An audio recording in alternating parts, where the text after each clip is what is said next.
بسم اللہ الرحمن الرحیم۔ محترم سامعین و ناظرین حضرات، السلام علیکم ورحمۃ اللہ وبرکاتہ۔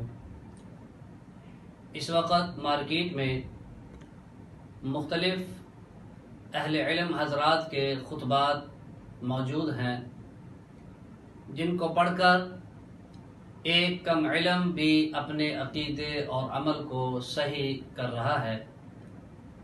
لیکن یہ خطبات فیض البیان جو اس وقت میرے ہاتھ میں ہیں، ان کو پڑھنے کے بعد نہ صرف عقیدہ و عمل کی اصلاح ہوگی بلکہ نظر و فکر کی بھی اصلاح ممکن ہے۔ جس شخصیت کے یہ خطبات ہیں وہ محتاج تعارف نہیں، بلکہ ان کا نام علمی حلقوں میں جانا پہچانا ہے۔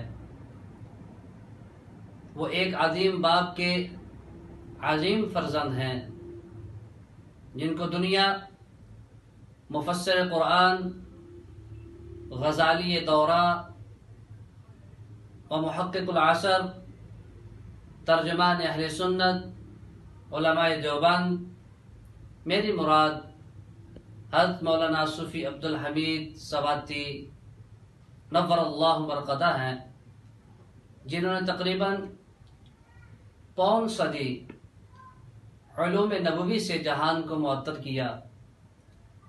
حضرت صوفی صاحب رحمۃ اللہ علیہ کے تمام صاحبزادے خوب دین حق کی ترویج و اشاعت کا فریضہ کما حق ہو ادا کرنے میں مشغول ہیں۔ لیکن جن کے خطبات کو آپ کی خدمت میں پیش کرنے کی سعادت حاصل کر رہا ہوں، وہ حضرت کے صاحبزادے ہونے کے ساتھ حضرت کے جانشین بھی ہیں، اور ان کی مسند پر بیٹھ کر حدیث بھی پڑھا رہے ہیں۔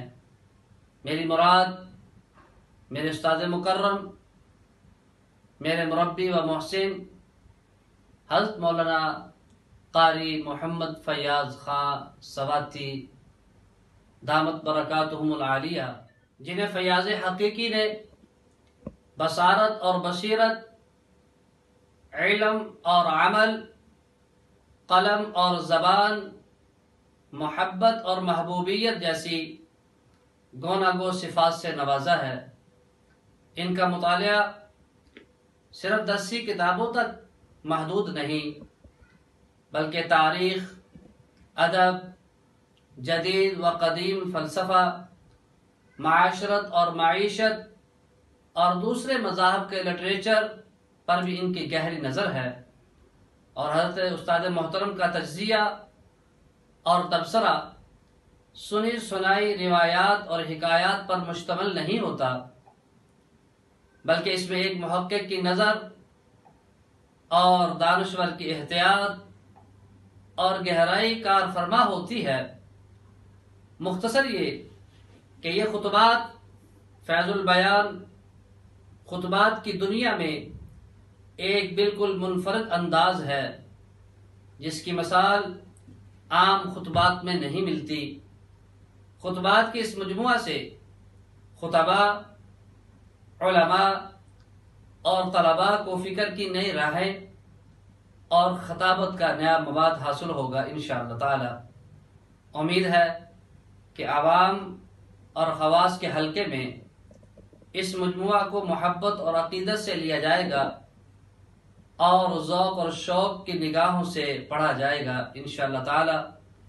فیض البیان یہ میرے استاد محترم کے خطبات ہیں، اور ان کے ملنے کا پتہ ادارہ نشر و اشاعت جامعہ نصرت العلوم نزد گھنٹہ گھر چوک گجرانوالہ ہے۔ السلام علیکم ورحمۃ اللہ وبرکاتہ۔